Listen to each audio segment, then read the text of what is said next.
Hey everybody, it's Thomas. Let's talk about BBLoBB. It feels like it's been forever since I recorded a recap video, and that is because, in many ways, it has been. The week was extra long this time around because we ended week 8 a little earlier, so week 9 got started a little earlier, but then with holiday weekend and everything else, things just got a little bit pushed out. These things happen. Whatever, the week's now over. Let's talk about what happened with my team here. Some things happened. Amber of the World's 27 SPP. So nothing really changed there. I still want to get Strip Ball in this piece. Demalt. I don't think any new changes happened with Demalt here. One more Stein. Got +1 agility last time. Nothing really new happened there. Harder, better, faster, Lager. I want to say leveled up this time around.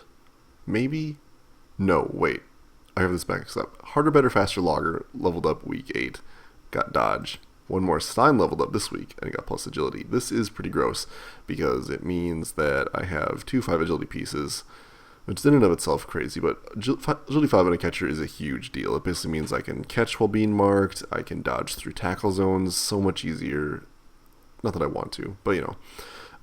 This is all really good. Unlike Amber of the World, I'm probably not going to give one more Stein leap. I will probably give this piece block or dodge next. Just keep this piece on its feet. And it'll just catch the ball, run around, hit things, do all that fun stuff. So cool. Aerodynamic did not level up, although did manage to punch somebody pretty hard, so that's good. Or is that passing? I don't remember. Yeah, it's passing. Oh well. That's fine. 4th catcher is still in process. I want to get these guys leveled up first before we do that. Which shouldn't be too difficult, all things considered. Trappist Logic out with -AV. -AV is a little annoying, but I can hopefully use Trappist Logic as my offensive thrower. And in the meantime, I bought a new piece, California Steam Machine, to be probably my defensive thrower. This piece is probably going to get block first and then accurate. We'll see. There's some choices I have to make, and who knows how fast this piece will level up. But I need a second thrower anyway, so why not? Lyman-wise, no big changes here. Crescent Dunkel, no new SPP. Red Evolution 909, still about the same. Something to stout us. It was pretty worthwhile. Yeah, doing okay. Yeah, I don't know. No real complaints. I'm back up to 5 SPP, 60k in the bank. Probably going to build up reserves a little bit before we buy a next catcher, but we'll see. Otherwise, doing pretty good. Take a look at the match. I got 70k, which is part of the reason why I felt okay buying a new thrower. Went 3-0 on Andrew. It's one of those games where I think Andrew probably could have made it a little harder for me, but I elfed pretty hard. My dice were cooperative when they needed to be, and that's kind of what have happened with Elf Ball. One casualty sustained, unfortunately, was a -AV casualty, and I decided not to use my apothecary, which of course meant I didn't need the apothecary the rest of the game. But aside from no casualties, pretty good game for me. 3 touchdowns, never a bad thing. Combined with 3 passes, that means we're looking at 12 SPP right there, with MVP at 17, so good times there. Andrew actually had a couple of passes there and got the casualty as well, so not a great week for him, but 9 is still better than nothing, so an okay week for Andrew. But mostly, yeah, I was able to get in a pretty early lead, and then Andrew was never able to get anything from me, and I was able to get the ball away from him because I'm pretty squirrely. Yeah, I mean, pretty much straight elf ball game. Again, one of those things where things could get a little bit better, I think. Tentacles procced a lot. Foul Appearance procced twice, I think, which was annoying when it did. But yeah, Andrew's dice needed to be a little more lucky. I think he could have made some slightly better choices. My dice need to be a little more like they had been the previous weeks, but finally glad to be back on the W side of the equation. Let's take a look at Andrew's team here.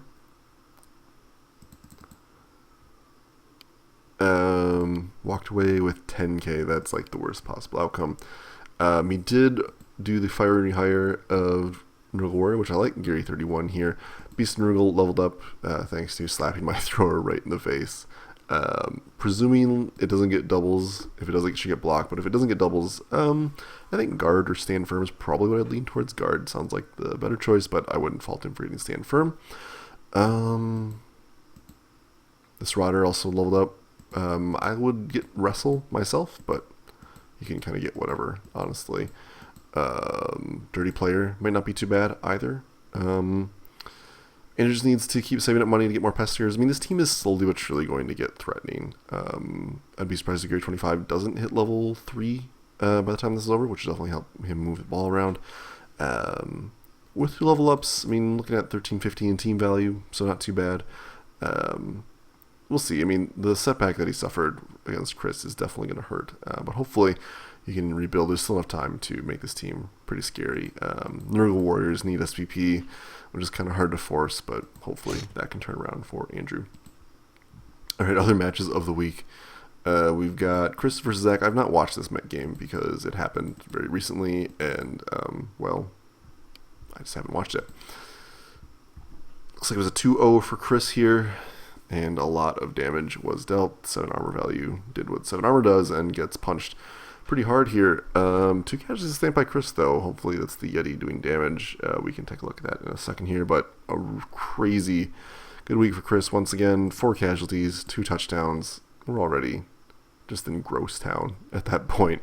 Add in a pass and an MVP and an interception on top of that, and we can just sign this team up for Disgustingville because it's pretty gross.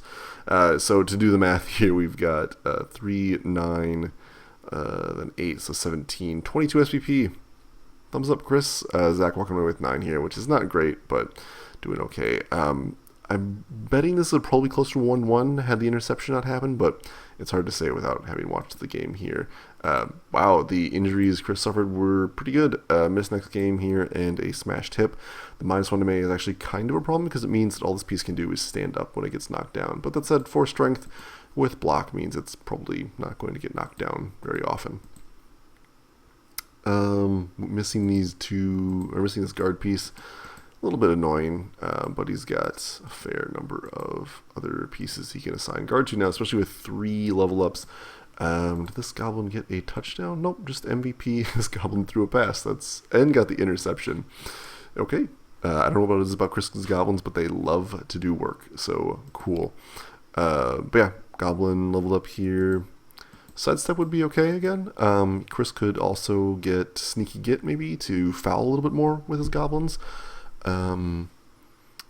Wouldn't fault him for getting sidestep again. Wouldn't fault him for getting catch. Catch would help him do 1-turn touchdown stuff, which is nice to have in the bag, especially as teams progress, but we'll see how that goes. Level ups here in this Blitzer. Piling on, probably the classic choice for a Blitzer. Just make this piece a full-on murder machine. You could also make good arguments to get Tackle or Frenzy, though. I am partial to getting Tackle or Piling on, though. Piling on is probably the better choice. Piling on will increase the odds that this piece gets to level 4, at which point they can get Tackle. And then block, tackle, mighty blow, piling on means they can just punch things all day, every day. Troll level up, assuming Chris doesn't get super lucky and get another doubles. This is probably going to be guard, I would imagine. Stand firm would be okay, but guard is probably what he wants here. That said, with block, getting stand firm would make this piece really hard to deal with, so wouldn't fault him for going one way or the other. But I think guard is probably what he wants, especially because he's going to be missing one of his guard pieces here. Yeah. Overall, looks really good. If this goblin rolls doubles, I would look at getting wrestle personally, but block would certainly be okay too. I think wrestle is probably the better option for a goblin, though. Missing both black orcs is definitely going to hurt a little bit for next week, but we'll take a look at how banged up Zach is going to be.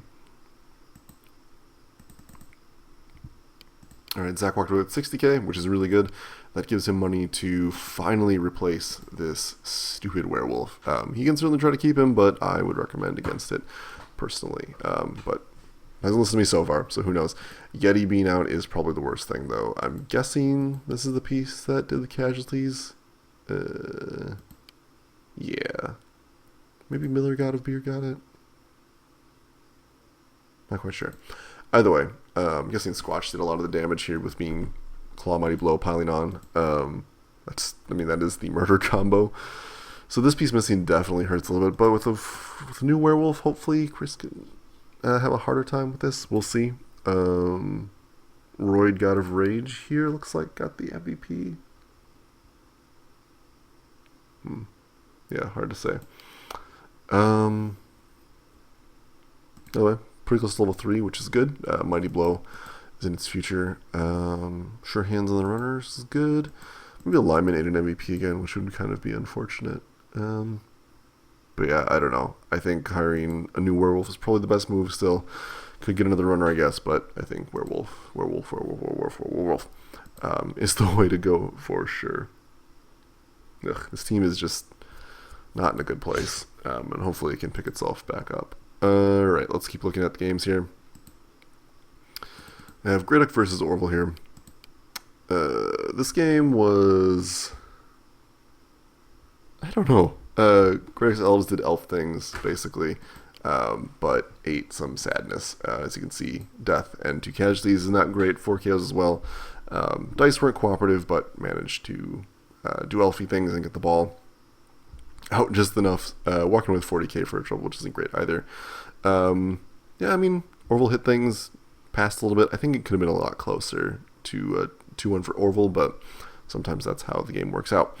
We got 4 passes for Greyduck, a casualty as well, so 6, 2 more touchdowns, 12, 17, so pretty weak for her. Orville looking at some pretty solid numbers as well, with 2 casualties, 3 completed passes, MVP and touchdown here, so 6, 11, 15, not too bad. Not great, but not too bad at all. Level ups here, this Blitzer falling at level 2, which is good. Lineman hit level 2 as well. No players missing for next week as well, which is real good. I think both, from what she was saying, both these players got normal level ups. She has a kick piece, dodge. I could see getting wrestle on this lineman, but I would also see getting dodge as well. Those are both perfectly good skills. Block, never a bad thing, but I think wrestle's probably better given the league composition at this point. This Blitzer, I like getting dodge here. Dauntless might be okay, I guess, but probably dodge, I think, is the better choice with 2 tackle pieces already in the works here. Sam Peanut Butter Maker really close to level 3 here, which is good. Actually, a lot of pieces really close to leveling up on this team. A little more controlled passing, and we should see it. Sheens gets these Witch Elves up there as well. Larry's probably going to hit level 3 next game, but Ernie needs to get there too, so hopefully she can target touchdowns on those pieces. Moving forward, yeah, good week for Greyduck, basically. Definitely the kind of thing she needed to keep up in overall relative performance. Orville's team got a miss next game here on a lineman with a damaged back. Niggling injury is kind of annoying, but I think it's probably okay, even with it being a lineman. Ogre finally levels up here as well. Looks like that's the person that did the injuring. Yeah, 3 injuries for Grimlock here. Guard is the easiest thing in the world to get, unless it gets doubled, in which case, of course, you get block. This Blitzer leveled up. I don't know, Orville's team kind of needs a lot of things at this point. Guard is probably what I would lean towards, though. Mighty Blow or Frenzy would be fun, or Strip Ball even would be fun / good. But I think Ice Cream is probably the better target for getting that too. I would look to hiring more catchers at this point. Orville needs to start filling out his bench so he can have threats as his players get removed against the stronger teams, and just have more leveled up catchers as time goes on. And he's got the money for it anyway, so I think it's definitely a worthwhile investment. But yeah, I like Guard here. Team lacks it, and it would definitely help out quite a bit. So, otherwise, team's looking really good. Doubles for Ogre, we talked about. Doubles for Blitzer, I can make an argument for Dodge, but I think Guard is probably more important. Certainly wouldn't fault him for skipping a doubles roll at this stage of the game. How much money did Orville walk away with? Didn't really note that, did we? 40k. It's not great. Orville's ability to roll low, unsurpassed, to say the least. But still, this team is doing fine. Not a lot to complain about for how Orville is developing. Just needs to make sure he keeps progressing onward and upward. Oh, and this game is hard to watch because it goes okay for Mark, and then it goes very, very not okay, and he gets a little grumpy about it. Not unreasonably so, though. So basically, Jessup's tide of luck never ceases to come in, as far as I can tell. He was able to hit things, he was able to hurt things, just did not go well. Mark also had a death, which we'll look at when we get to his team, but it was a very unfortunate dodge-related death, which is a bit tragic. All this means that Mark walks away with very little SPP for the game, total of 10 gross. Jessup, on the other hand, continues his just trend of doing just fine. It's so much SPP. It's ridiculous. So we have 8 here. We've got 12 here. It's 20. So it's 25. It's our leader for the week by not a lot, actually. I think Chris had like 22. So only 1 touchdown difference here. But well, passing is the difference here, but yeah, a crazy week. Look at this removal here for an elf team. Absolutely nuts. Yeah, I can't fathom this. Mixed piece, just a miss next game with alignment on kick command. Mark's dice were just not cooperative at all. Lots of ones, lots of skulls, and Jessup was throwing long passes in the rain with no problems. I mentioned this before, and I'm going to say it again, but these pieces need to get fired. And here's the problem, and this is why these pieces needed to get fired earlier. So when we last met Stompy the Bear had 6 SPP. This is an annoying number, but it is manageable. On the other hand, Jessup has now taken the effort to throw quite a bit with it. Also got casualties and MVP. And I can't really stress this enough. This is the problem when you do this, because now you have a lot of SPP, and it's kind of like, well, do I want to keep this sneaky get piece, or do I want to keep this diving tackle piece, or do I want to keep this wrestle piece? Because you want to fire the lower SPP pieces because they don't contribute as much. You might as well get rid of them. Jessup has declined to do this earlier, and that means he's stuck with these pieces, getting SPP and bloating his team. So honestly, I would just be cutting. Diving tackle piece has to go. I'd probably cut one of these guys and then hire another catcher next week, I guess. I don't know. 70k, so I had a lot of money. Yeah, this is it's just a waste. These linemen aren't that good value-wise. You'll get more performance on other pieces. Thrower leveled up here, got dodge, which pretty good. Keeps them safe, keeps them less likely to get knocked down, more mobile in general, which is always a good thing.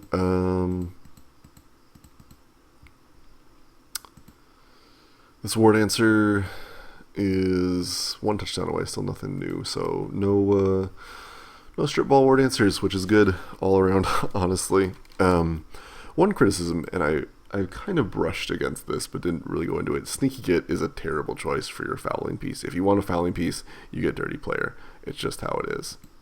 Sneaky Git doesn't get you anything, really. And for 90k, I don't know if it's really worthwhile just to have a Sneaky Git piece. Honestly, I would look to fire Stompy the Bear as well, but that's just me.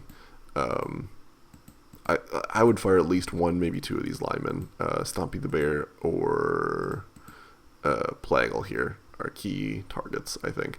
And again, it's not just to minimize team value bloat, which is certainly something to avoid. It's also to minimize SPP going to worthless players, or players you're going to fire anyway. At this point in the season especially, there's no long-term benefit for keeping them. I mean, you could certainly not hire any catchers to try to keep his team value down that way, but it seems like kind of a wasted effort to me. But still, I mean, this team is doing great despite some questionable choices, so whatever. Good for Jessup, I guess. Let's take a look at Mark's team. So you might notice here, hey, Komarchuk the second. Oh, that's right, he died. And that's the bad part. The other bad part here is a minus AV on a white, which is really not good, especially for a guard piece. Missing next game with this guard piece is going to hurt to begin with. And make matters worse, the MVP went to a zombie, which is definitely not what Mark wants and goes against his glorious trend here. Luckily, Mark has more than enough money to hire more ghouls. Rolled 40k, which is the lowest he's rolled by quite a bit, but it doesn't really matter that much for this team. Yeah, it was a really bad game for Mark, and it's one of those games where I don't feel like he could have done anything different. The dice just laughed at him all game, basically. So very unfortunate. Hopefully he can turn it around next week. Having both werewolves next week will definitely help as well. Okay, I think that wraps us up for the week. Yeah, week 9. That was the last game. So kind of all over the place. I think my predictions were mostly right. Maybe I got this one wrong. I don't know. Whatever. Mostly right is what we'll call it. Let's look at rankings here. So yeah, Chris's win and Mark's loss, and Justin's win pushes these groups a little tighter together, pulls Mark a little bit closer to the rest of the spread here. Orville's a little bit farther down. We're starting to see a little more stratification here towards the bottom 5, I would say, between me and Orville. There's a much smaller gap than, I would prefer, but is what it is, I guess. And I did win this week, so at least I'm ahead that way. But I don't know. We're pretty close here. Greyduck could certainly trade spots with me, or even Jessup, if Jessup actually as things go against him for once. Oh, God, he's been so lucky all season. And played well, too, to his credit. Yeah, I don't know. Andrew and Zach are certainly fighting for last here. But, I mean, there's enough time for either of them to move up, I think, towards the 4th position, maybe. I'd have to check the calendar to be sure, but I think it's possible for them to move up to 5th or 6th easily, depending on how things go here. Yeah, is what it is. Chris might take Mark's lead spot, depending on how games go. We shall see. All right, let's take a look at the calendar for next week here. Getting to week 10, we've got a rematch of week 9, basically. Not a lot is probably going to change, to be perfectly honest. So let's assume nothing really changes team value-wise, because he should fire Droid God of West and replace him with the replacement werewolf, basically. So he's looking at 2 mercenary players, so 1080 is the team value he gave. Chris walking away. I don't know what inducements he got either, so there's that. Chris walking away with, let's assume, normal level ups, which with Chris, much like dress up, is not necessarily something you can bet on. Let's see here. So 1290. So 210 in inducement money. Not a ton you can get for that, but Wizard and Babe is never necessarily bad. Maybe consider getting an Apothecary. I wouldn't fault him for doing that. Yeah, Apothecary and a reroll will be okay. Apothecary and a couple babes, 2 Apothecaries if you're feeling really scared. Removing another Mighty Blow piece is good, but we'll see. We'll see what Chris ends up picking up here. I think Chris still has a lot of advantages here. Actually, no, I didn't quite do the math right here. Chris has 12 players, missing 2, so assuming he doesn't hire anybody, he'll be at 1340. He could hire a second thrower if he wants to avoid that, but that would increase the number a little bit. I mean, 1340 to 1360. What's the difference there? Not a lot. So 260. It's like 260 or 280. So no real changes in terms of induced money given up. So it might be worthwhile to do that, depending on what Chris wants to do. Could hire another goblin as well. Chris is having lots of good luck with his goblins, so it might be something worth considering. I think a second thrower is what I would lean towards personally, but whatever. I mean, you could ride out a loner for the week too. It's not like orc linemen are bad by any means. So yeah, you could do a Wizard and Apothecary then, which I kind of like, actually. Wizard and Apothecary is probably the inducements I would go for. Things could go well for Zach, we'll see. Having a 4-strength werewolf against a lower-strength orc team might be what he needs, but missing the Yeti is definitely going to hurt, especially because that piece is like all of his SPP at this point. So I think Chris still has the structural strengths to win here. Block Troll alone is so huge. Greyduk versus Orville here. Again, we're going to assume normal level ups. Let's assume Orville doesn't buy anybody, because he hasn't so far, and I don't expect him to, honestly. So 1390 for Orville.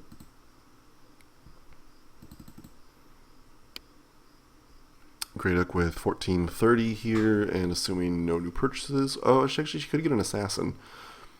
Kind of up to her. With 1430, she's giving up nothing with an assassin. She's giving up 110. So, kind of the debate there. An assassin would definitely help a little bit, and I do like assassins on my Dark Elf teams. So, kind of up to her.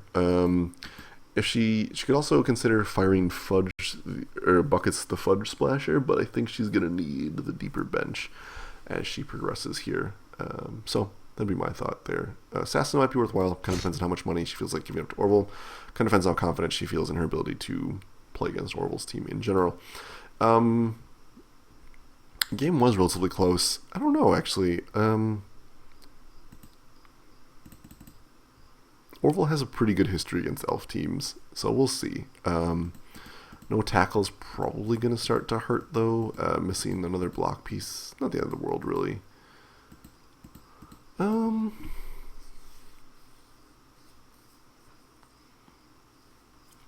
the math in my brain here. I don't know.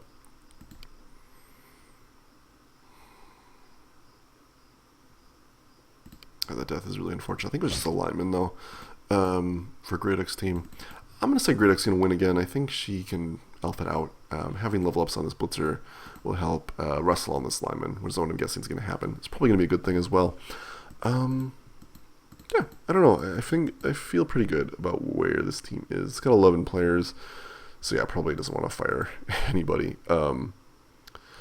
Assassin would definitely help things a little bit, even with giving up induced money. I don't know. I'm going to say Great X has it. This could certainly go wrong. I see this matchup being very close, personally. We've got me versus Andrew. I think I'm going to win this again, even with the absurd team value I've got at this point. 5, 6. Yeah, I have 11 players. No inducements. So 1380. Or no, mercenaries is what I was trying to say here. So 1380 versus 1350, assuming normal skill ups. So yeah, nothing inducement-wise going either of our ways. I don't know. I felt pretty good about my ability to elf around Andrew. I got pretty lucky in a couple things, but I still think I'm going to win. Andrew doesn't have the tools to deal with the skills I have at this point, and I'm still a lot faster than him. So we'll see. Could be wrong. I mean, a couple more lucky injury hits for Andrew definitely could have made me very sad, so we'll see. But I think I'm going to win regardless. This game. All right, 1330 for Mark.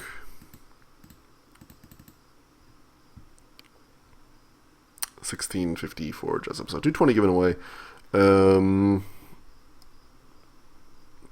I don't know. It's a hard matchup to judge because part of the reason Jessup did so well is his dice were so good and Mark's dice were so bad. It's really hard to pin down how these teams stack up against each other based on actual gameplay. I'm not convinced by all this. We'll see. I feel like, war dancers are jerks, and he's got 2 of them now. I feel like Mark has the potential to still win this. Having both werewolves is kind of what's influencing this. Missing this guard piece is definitely going to hurt, but he's still got 2 more. So he'll keep up on guard and is overall stronger at that point. Yeah, as long as Mark's dice aren't garbage, I think he can win this. The werewolves getting removed early was not fun. So yeah, I don't know. Jessup's luck has been insane this season. I almost don't want to predict against him, but I still think Mark is going to be looking for it pretty hard. So let's say Mark wins. Sure. Hall of Fame might not be worthwhile. We'll see if it's updated from Chris. Oh, okay. We've updated. Cool. All right. Most experienced player. I'm holding on here. Muffins is closing in, but Amber the World still at 27 here. Got a bunch of people closing in on level 4 here. Not super close, but getting there. Best scoring, Cheese on the Wood Elf team here. Lots of actually not as many elf teams as I thought here. We've got a total of 4 players for elf teams. Pretty good. It kind of makes sense because elves have the ability to spread out scoring a little bit, so maybe I'm not too surprised by that, actually. Best thrower, Dog.